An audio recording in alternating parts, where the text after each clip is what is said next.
Wa kharru, wahai Muhammad, apa yang berlaku Nabi Allah Yusuf alaihissalam menjadi menteri keuangan Mesir. Datanglah yang agak lama adik-beradik dia datang.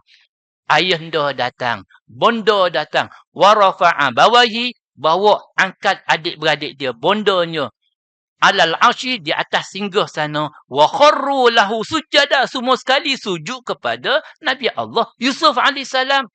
Qal, berkata Nabi Allah, ya abati, wahai ayahanda, haza ta'wilu ru'ya ya min qablu, ini adalah mimpi ayat anda sebelum.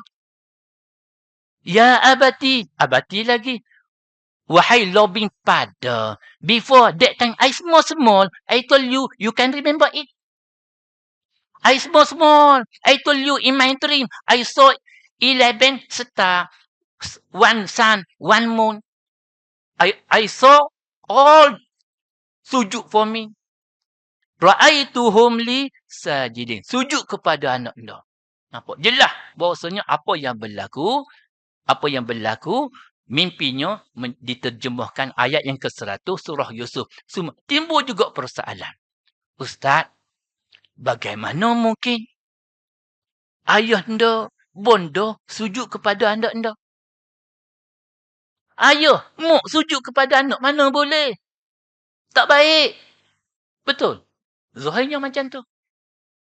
Ayat 100 surah Yusuf. Wa rafa'a bawaihi 'alal arsy wa kharru lahu sujada. Adik-beradik dia, ayah, mak, kharru, tersungkur lahu terhadap Yusuf, sujada, sujud kepada Nabi Allah Yusuf alaihi salam.